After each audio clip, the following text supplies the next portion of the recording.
Socialni partnerji v pogajalski skupini za reformo trga dela naj bi se danes seznanili s spremenjenim predlogom zakona o delovnih razmerjih.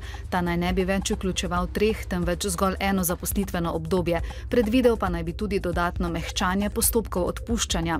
Novi predlog naj bi še zmanjšal zapletenost postopka odpuščanja, in sicer na področju odpovedi pogodbe o zaposlitvi in s tem povezanim sodnim sporom. Sindikati opozarjajo, da bi olajšanje postopkov odpuščanja zmanjšalo možnosti dogovora med delodajalcem in zaposlenim in bi vodilo v prepuščanje vseh zadev sodiščem.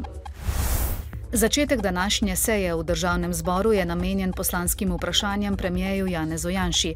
Poslance zanimajo načrti vlade glede javnih uslužbencev, zagona slovenskega gospodarstva ter upravljanja državnega premoženja. Septembrsko sejo bodo sklenili s sprejemom zakona, s katerim bodo ustanovili posebno družbo, na katero se bodo v zameno za obveznice s poroštvom države prenesle slabe terjatve bank. Teh je po ocenah finančnega ministra Janeza Šušteršiča za okoli 6 milijard evrov. Jamstva države za izdane obveznice pa se bodo z zakonom določila v višini do 4 milijarde evrov.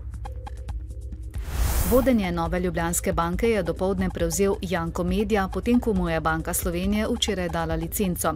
Na položaju predsednika uprave naše največje banke je nasledil Boža Jašoviča, ki neuradno odhaja v Gorenjsko banko.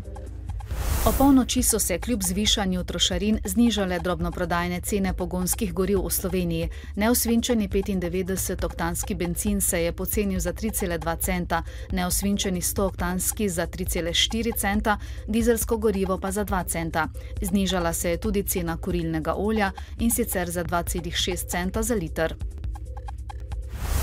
Cene nepremičnin v Sloveniji so z izjemo gozdnih zemljišč v prvem polletju letos realno padle. Kljub zaostrovanju gospodarskih in socialnih razmer pa je bilo povpraševanje po stanovanjskih nepremičninah razmeroma veliko. Ocenjena realna cena rabljenih stanovanj se je v primerjavi z lanskim prvim polletjem znižala za 3,7 odstotka, hiš za 4,8 odstotka. Povprečna pogodbena cena rabljenega stanovanja je v polletju znašala 1670 evrov na kvadratni meter, kar je 5 odstotkov manj kot v enakem obdobju lani.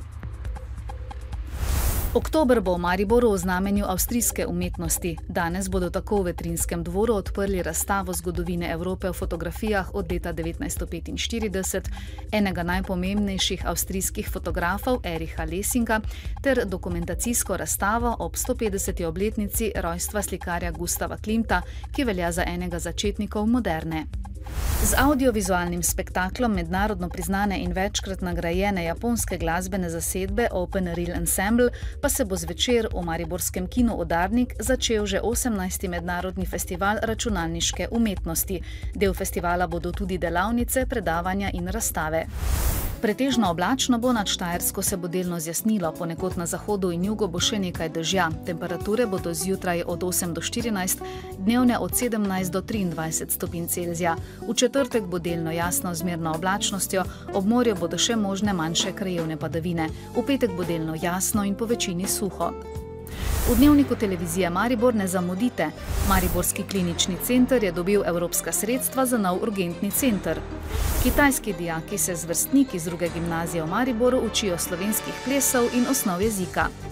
Mariborski nogometaši se z odlično igro predstavljajo na domačih in evropskih igriščih. Bodite z nami ob 18.